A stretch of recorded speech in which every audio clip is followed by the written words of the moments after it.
జూబ్లీహిల్స్ ఉప ఎన్నికల నేపథ్యంలో Congress fire brand MP Renuka Chowdhury గారి దగ్గర అయితే మనం రావడం జరిగింది. అంటే శ్రీశైలం యాదవ్ గారి కుటుంబంతో మేడంకు ఉన్నటువంటి సన్నిహితం గురించి కానీ నవీన్ యాదవ్ గురించి తన వరకు ఎంతవరకు తెలుసు, ఎన్నో విషయాలు మేడంతో మనం చర్చించుకోవచ్చు. ముందుగా ఎందుకంటే ఒక ఆడపులిలా ఉంటే ఎలా ఉంటుంది అన్నది రేణుకా చౌదరి మ్యామ్ చూస్తే అతిశక్తి లేదనే చెప్పాలి. ఎంత మాట్లాడినా ఎంత చెప్పినా తన గురించి ఎంత చెప్పినా చాలా తక్కువేనండి. ఎందుకంటే చాలా విషయాల్లో నా ఇన్స్పిరేషన్ మ్యామ్. ఈరోజు నిజంగా నేను ఈ స్థాయిలో ఉన్నాను అంటే ఎన్నో విషయాల్లో మ్యామ్ ఇన్స్పిరేషన్గా నేను తీసుకున్నాను. నాకు ఈరోజు ఇంటర్వ్యూ ద్వారా మరొకసారి మళ్ళీ మేడంని కలవడానికి అవకాశం కల్పించినందుకు నిజంగా మ్యామ్కి చాలా thank you so much. Ma'am నమస్తే. మ్యామ్ నమస్తే. ఎలా ఉన్నారు మ్యామ్? నేను ఫైటింగ్ ఫిట్. అసలు ఎంత చెప్పినా తక్కువే మ్యామ్. ఎంతలా మిమ్మల్ని చూస్తూ ఉంటే బాడీలో ఎంత జోష్ వచ్చేస్తుందంటే ఇంకా చెప్పలేనంత ఆనందం, చెప్పలేనంత ఉత్సాహం. మిమ్మల్ని చూస్తేనే నాలో ఆ ఉత్సాహం అలా వచ్చేస్తుంది మ్యామ్. మ్యామ్ ఎలా ఉన్నారు? యంగ్ గర్ల్స్ మిమ్మల్ని చూస్తే నాకు జోష్ వస్తుంది. అవునా మ్యామ్? మ్యామ్ ఎప్పుడు నేను అడుగుతాను, ప్రతిసారి ఇంటర్వ్యూ కన్నా ముందుగా నేను మిమ్మల్ని అడిగే క్వశ్చన్ ఏంటి అంటే, మ్యామ్ మీ అందానికి సీక్రెట్ ఏంటి? నాకేం చెప్తే ఏం లేదంటారు. మీ స్మైల్ కి సీక్రెట్ ఏంటి? ఎంత ఎనర్జెటిక్ గా, ఎంత అందంగా, ఎంత హ్యాపీగా మీరు ఎలా ఉండగలుగుతారు? మీ దృష్టిలో నేను అలా కనిపిస్తున్నా కాబట్టి the magic is in your eyes.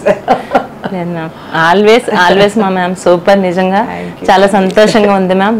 Present మనకి జూబ్లీహిల్స్ ఉప ఎన్నికలు జరుగుతున్నాయి. అంటే ఈ ఉప ఎన్నికల మీద మీ అభిప్రాయం? అన్ఫార్చునేట్ పాపం ఆ గోపి గారు పోవటం, అది హఠాత్తుగా ఆ విధంగా ఆయన మరణించడం వలన ఇవాళ ఈ బై ఎలక్షన్ మనకు వచ్చి పడింది.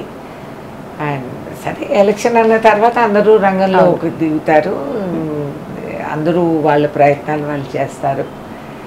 అండ్ కాంగ్రెస్కి డెఫినెట్లీ ఎడ్జ్ ఉంది కాబట్టి ఎంఐఎం సపోర్టు, క్యాండిడేట్కి కూడా వ్యక్తిగత పరిచయాలు ఉండటం, ఎంఐఎంతో లోకల్గా కూడా గత ఎలక్షన్లో కూడా ఆయనకి కొంచెం ఓట్ బ్యాంక్ ఆయనకి సపోర్టివ్గా ఉండింది. తన మెయింటైన్ చేసుకున్నాడని లోకల్గా ఉండటం. And I think that will be an advantage అని నేను అనుకుంటున్నాను. ఓకే, అంటే జూబ్లీహిల్స్ ఉప ఎన్నిక చాలా కీలకంగా మారినట్లుంది. అంటే మీ రిపోర్ట్ ఏముంది మ్యామ్? కొంచెం ఇప్పుడు గందరగోళంగా కొంచెం చేంజెస్ వచ్చినాయి అనుకోవాలా. ఇది సహజం. ఎక్కడ కూడా కొన్నిసార్లు ఎలక్షన్ అన్న తర్వాత నువ్వు కొత్త ఫ్యాక్ట్స్ బయటకు వచ్చి కొంచెం తారుమారు అయినట్లు అనిపిస్తుంది, కానీ అది తాత్కాలికం, సెట్ అయిపోతుంది. మ్యామ్ ఇక అంటే శ్రీశైలం యాదవ్ గారితో అంటే వారిని కూడా మేము మీ గురించి డిస్కస్ చేసినప్పుడు, ఏదైనా సందర్భం వచ్చినప్పుడు మాట్లాడుతున్నప్పుడు, ఇప్పుడు కాదమ్మా గత 1986 సంవత్సరం నుంచి కూడా మంచి రిలేషన్షిప్ మాకుంది. వాళ్ళ పాప మీరు అంతా కూడా అక్కడ మనకి కృష్ణకాంత్ పార్క్ దగ్గర బతుకమ్మ అది ఆడుకున్నప్పుడు 86లోనే చాలా కార్యక్రమాల్లో మేము పాల్గొనడం జరిగింది. మాకు ఒక సొంత సిస్టర్ లాగా, మా ఫ్యామిలీ మెంబర్ లాగా అని చాలా ఇదిగా అంటే మీ గురించి మాట్లాడినప్పుడు డిస్కస్ చేసినప్పుడు ఆయన మాటల్లో సంతోషంగాని అనిపించింది. అంటే మనకు ఒక ఫ్యామిలీ మెంబర్స్ ఎలా అయితే ఉంటారో ఆ రిలేషన్షిప్ మీకు ఉన్నట్టుగా నాకు అనిపించింది మ్యామ్. ఒక్కసారి వాళ్ళ కుటుంబ నేపథ్యం గురించి, వాళ్ళతో మీకు ఉన్నటువంటి అనుబంధం గురించి. నాకు ఎప్పటి నుంచో పరిచయాలు ఉన్నాయి. నేను ఇక్కడ మున్సిపల్ కార్పొరేటర్గా చేశా కదా.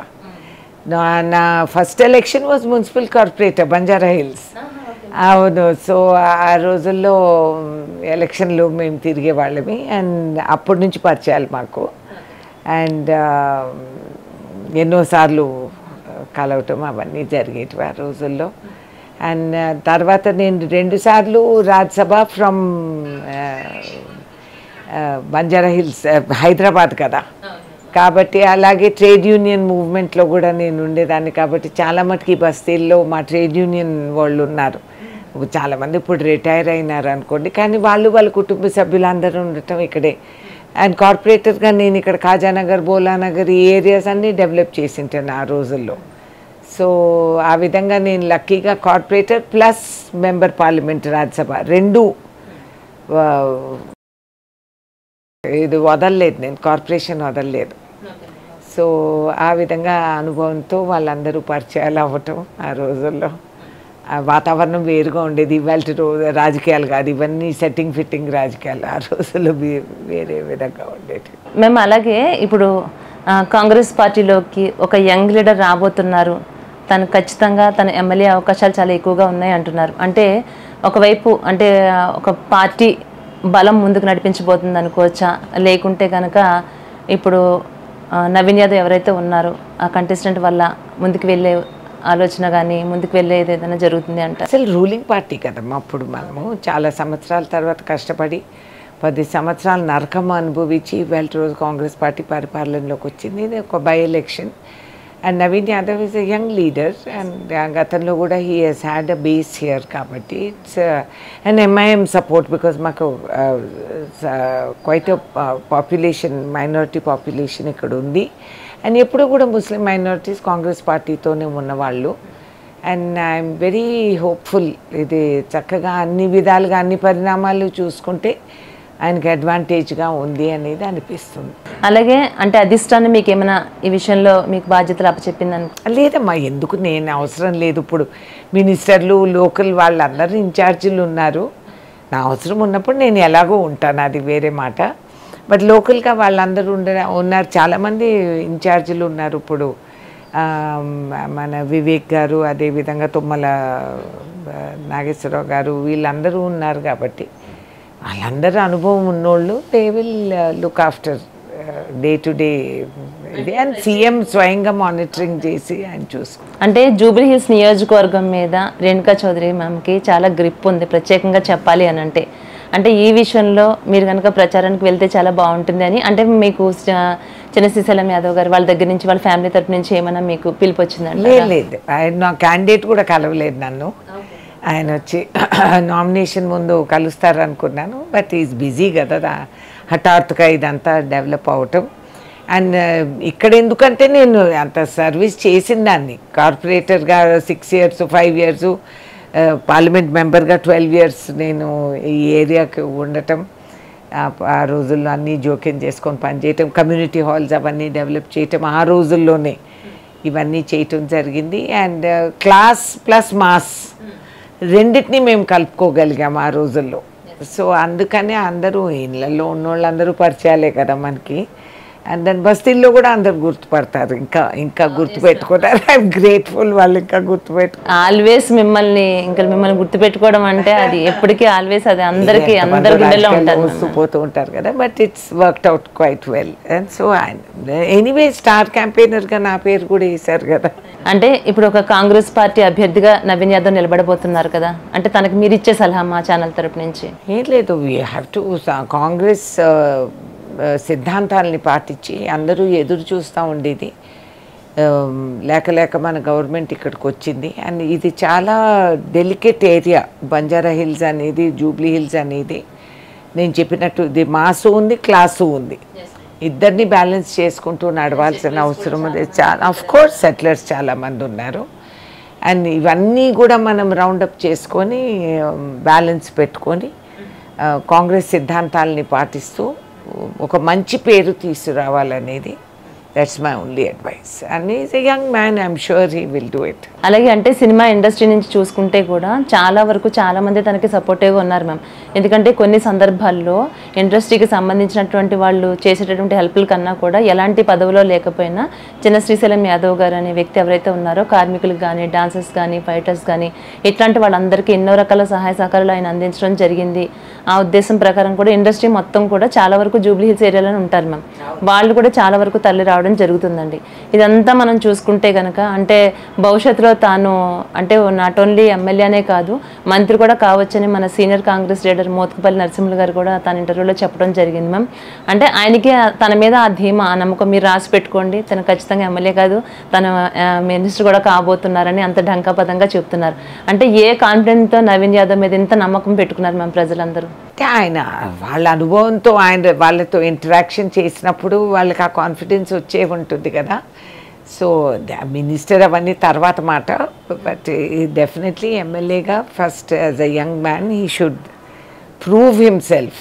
అది అయిన తర్వాత మిగతాదంతా లక్కును కష్టం కూడా, హార్డ్ వర్క్ కూడా. కాంగ్రెస్ పార్టీలో ఒకటి అడ్వాంటేజ్ ఏంటంటే కష్టపడినోరికి ఎప్పుడూ కూడా గుర్తింపు వస్తుంది, there is no doubt. Already మీరు చూడండి, ఇప్పుడు అనిల్ యాదవ్ రాజ్యసభ వరకు వచ్చేసారు. He is also young man, youngest in fact in parliament బహుశా. అండ్ వచ్చారు. వారి ఫాదర్ మన అంజన్ యాదవ్ గారు మనకి సీనియర్ లీడర్గా ఉన్నారు. వారు ఎలక్షన్ లోక్సభలో పాల్గొని గెలిచి పార్లమెంట్కి వచ్చిన వ్యక్తి. సో వాళ్ళ గైడెన్స్ కూడా ఉంది, కమ్యూనిటీ స్ట్రెంగ్త్ కూడా ఉంటుంది అన్ని విధాలుగా. సో అదేవిధంగా నవీన్ యాదవ్ కూడా అవకాశం, if he proves himself he will get the benefit. మేము అలాగే జూబ్లీ హిల్స్ ఓటర్లు ఎవరైతే ఉన్నారో, ప్రత్యేకంగా లేడీస్ కావచ్చు, వీళ్ళకి మీరు ఇచ్చేటటువంటి లేడీస్కి ఇవాళ రోజు చాలా స్వేచ్ఛ ఉంది. ఓటు వేసుకునే దాంట్లో హస్బెండ్ చెప్పిన మాట కూడా వినరు. ఎందుకంటే అక్కడ ఎవరికి మనం ఓటేసాం కాబట్టి అండ్ అదే మనం ఒక వాతావరణం కూడా సృష్టించాము ఎప్పుడు కూడా ఓటర్స్లో. అండ్ ఇవాళ రోజు విమెన్ ఓటర్స్ చాలా డిసైడ్ చేస్తారు.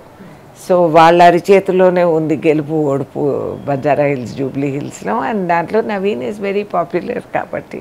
అలాగే యంగ్ ఓటర్స్ ఎవరైతే ఉంటారో కొంతమంది ఇప్పుడు ఈ సందర్భంగా కూడా ఫస్ట్ ఓటు వేసేటటువంటి వాళ్ళు కూడా కొంతమంది ఉన్నారు. యూత్ అంతా ఏమనుకుంటారంటే తను ఒక యంగ్ లీడర్గా రాబోతున్నారు కాబట్టి ఖచ్చితంగా వాళ్ళ ఓట్లు కూడా ఆయనకే పడే అవకాశం 100% ఉంటుంది మ్యామ్. యంగ్ అంటే ఇప్పుడు కొత్తగా ఎవరైతే ఓటు వేయబోతున్నారో వాళ్ళకి మా మ్యామ్ ఏం చెప్పబోతున్నారు? ఫస్ట్ టైం ఓటర్స్ అదే సెంటిమెంట్ ఉంటుంది, గెలిచే క్యాండిడేట్కి నేను ఓటేసి గెలిపించుకున్నాననే ఫీలింగ్ వాళ్ళకి వస్తుంది కాబట్టి. And Naveen Yadav is definitely young leader కాబట్టి అనే ఒక అసోసియేటివ్ వాల్యూస్ ఉంటాయి. అండ్ గ్యారంటీగా వాళ్ళు అటే వేస్తారని నేను అనుకుంటున్నాను. I'm sure they will do. అంటే సానుభూతి ఎలక్షన్స్లో సానుభూతి ఏమి వర్కౌట్ అవుదంటారా? సానుభూతి ఉంటుంది, నేను దానికి వాల్యూ లేదు అని నేను అనడానికి వీల్లేదు. కాకపోతే ఇప్పుడు ఈ కాలం ఓటర్స్ ఏమని ఆలోచిస్తారు, అవునులే పాపంలే కానీ ఆమెకేం అనుభవం ఉంది, ఆమెకేం తెలుసు, నాకేం చేసి పెట్టగలుగుతుంది అనే ఒక ఆలోచనకి వస్తారు. గెలిచే క్యాండిడేట్కే ఓటేసుకుందామనే ఒక సెంటిమెంట్ కూడా ఉంటుంది. కాబట్టి చెప్పలేము మనం, we can never say voters ఎలా ఆలోచిస్తారు, ఏం ఆలోచిస్తారు అనేది మనం చెప్పలేము. సహానుభూతి లేదు అని అనడానికి వీలు లేదు. హఠాత్తుగా ఆయన పోయారనే సహానుభూతి ఉంటుంది ఓటర్కి, కాదంటం లేదు. కాకపోతే అందరూ కూడా మాకు ఉపయోగపడేది ఎవరు అనేది వాళ్ళు ఆలోచించుకుంటారు. అలాగే మ్యామ్, అలాగే నెగిటివిటీ విషయం గురించి కూడా చూసుకుంటే, అంటే కాంగ్రెస్ పార్టీ ప్రభుత్వంలో ఇప్పటివరకు కొన్ని పథకాలు అందలేదు, దాని ఎఫెక్ట్ కూడా ఏమైనా దీనిపైన పడవచ్చు అన్నట్టుగా కూడా కొంత టాక్ వినిపిస్తోంది మ్యామ్. మా టాక్ ఉండొచ్చు, అన్నటువన్నీ అమలు చేయలేదు అనేది వాళ్ళకి ఫీల్, కానీ అమలు చేసినట్టువి అనుభవిస్తున్నాం అనేది కూడా ఉంటుంది కదా. ఇప్పుడు ఉచితంగా బస్సు యాత్రలు, అదేవిధంగా సన్న బియ్యం ఎంత ఎఫెక్ట్, అస్సలు ప్రతి గల్లీలో ఉండే ప్రతి ఇక్కడ బస్తీల్లో ఉండే ప్రతి మనిషికి ఇంట్లో ఇవాళ రోజు సన్న బియ్యం వాళ్ళు తినగలుగుతున్నారు, ఎంజాయ్ చేయగలుగుతున్నారు. ఇవన్నీ వాళ్ళకి గుర్తే. అండ్ వాళ్ళ చుట్టాలందరూ రైతాంగాన్ని వాళ్ళకి వాళ్ళ రైతు భరోసా మీద డబ్బులు ఇచ్చినాము. అండ్ భవిష్యత్తులో కూడా ఇవన్నీ అమలు అవుతాయనే నమ్మకం వాళ్ళకు ఉంది. రూలింగ్ కొంచెం లేట్ ఆలస్యం అవ్వటం వల్ల ఫ్లడ్స్ ఒక విధంగా మీరు చూసుకుంటే ప్రకృతి కూడా తిరగబడి ఎన్నో ప్రాబ్లమ్స్ ఈ గవర్నమెంట్ ఎదుర్కొంటూ వచ్చింది. ముఖ్యంగా గత 10 సంవత్సరాల్లో కేటీఆర్ కేసీఆర్ చేసిన అవకతవకలు అవి అనుభవిస్తూ వాళ్ళు మోపిన భారం మా పైన, ఆర్థిక భారం, అప్పులమయం చేసేసి రాష్ట్రాన్ని అనే ప్రజలు ఏమంత ఫూల్స్ కాదు. ఇవాళ రోజు అరిచేతిలో మీకు సెల్ ఫోన్ ఇచ్చింది రాజీవ్ గాంధీ ఆలోచనతో మనకు యావత్ ప్రపంచంలో ఏం జరుగుతూ ఉండేది అనేది గమనిస్తున్నారు. కాబట్టి వాళ్ళు మీటింగ్లకు వచ్చి ఏవో స్పీచ్లు వింటారు కానీ ఆలోచించుకొని ఓటు ఉపయోగించుకుంటారు. సో ఐఎమ్ షూర్ కొన్ని కొరతలు ఉన్నాయి, జరగలేదని అంటం లేదు నేను, కానీ అవన్నీ మేము అమలు చేస్తాం, చేయకపోతే కదా. అది సమయం కొంచెం ఇటు అటు అయింది. అది కూడా మధ్యలో జనరల్ ఎలక్షన్స్ వచ్చాయి, ఆ తర్వాత ఫ్లడ్లు వచ్చాయి, ఇవన్నీ జరిగాయి రాష్ట్రంలో. కానీ ఎన్నో ఇండస్ట్రీస్ మన రాష్ట్రానికి వస్తున్నాయి, ఎన్నో మనం బెనిఫిట్స్ తీసుకొస్తున్నాము. అంచెలంచెలుగా అన్నీ అమలు అవుతాయి, అది నా పూర్తి నమ్మకం. అంటే మీ దృష్టిలో ఏమైనా జూబ్లీహిల్స్ నియోజకవర్గంలో ఇలాంటి సమస్యలు ఉన్నాయని ఏమైనా మీ దృష్టికి వచ్చిందా మ్యామ్? ఎంతవరకు అమ్మ నాకు అడిగితే అర్బన్ ఏరియా స్లమ్స్లో అది ఇవ్వలేదు ఇది ఇవ్వలేదు అనేది కాదు, దే ఆర్ లివింగ్ వెల్. దీంట్లో వాళ్ళ ఏరియాస్ అన్నీ డెవలప్మెంట్. అసలు నేను కార్పొరేషన్ ఎలక్షన్స్ పోటీ చేసి 84లో పోటీ చేసినప్పుడు అప్పుడు ఇది ఎలా ఉండేది, ఇవాళ రోజు ఇది ఎంత డెవలప్ అయింది. ఆ టైంలో నేనే ఫస్ట్ ఇక్కడ కమ్యూనిటీ హాల్స్ అవన్నీ కట్టించడం అవన్నీ కూడా జరిగాయి.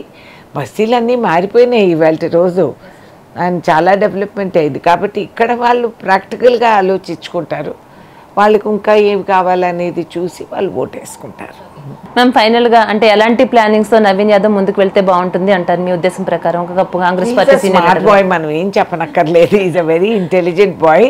అండ్ గతంలో కూడా he was able to get అంత పర్సంటేజ్ ఓట్ బ్యాంక్ ఆయనకు ఉంది అని అది మెయింటైన్ చేసుకుంటూ వచ్చారు. ఎలక్షన్స్ లో తను ఓడిపోయినా కూడా ఓట్ బ్యాంక్ విషయంలో మాత్రం తను మంచి. సో ఆ విధంగా ఆయన అందరితో కాంటాక్ట్స్ ఇవన్నీ కూడా మెయింటైన్ చేసుకుంటూ వచ్చాడు. ఆయనకు బాగా మంచి సపోర్ట్ ఉంది గ్రౌండ్లో. And I'm very confident he will win. Ma'am thank you ma'am, thank you so much. ఇప్పుడు వాళ్ళ ఫ్యామిలీ గురించి అనే కాదు, పార్టీ పరంగా కూడా తను ఏ విధంగా ముందుకు వెళ్ళాలి నవీన్ యాదవ్ అనే విషయాలు ఎన్నో ఈ రోజు మాతో చర్చించినందుకు, మరొకసారి మీ సమయం మాకు కేటాయించినందుకు thank you ma'am. Thank you so much ma'am. Thank you, I enjoyed. చూశారు కదా, జూబ్లీహిల్స్ ఉప ఎన్నికల నేపథ్యంలో రేణుకా చౌదరి మ్యామ్ అభిప్రాయం ఏ విధంగా ఉంది, ఏ విధంగా నవీన్ యాదవ్ ముందుకు వెళ్తే మంచిదో అన్న విషయాలు ఎన్నో మనతో చర్చించడం జరిగింది. Thank you ma'am, thank you so much ma'am. Thank you.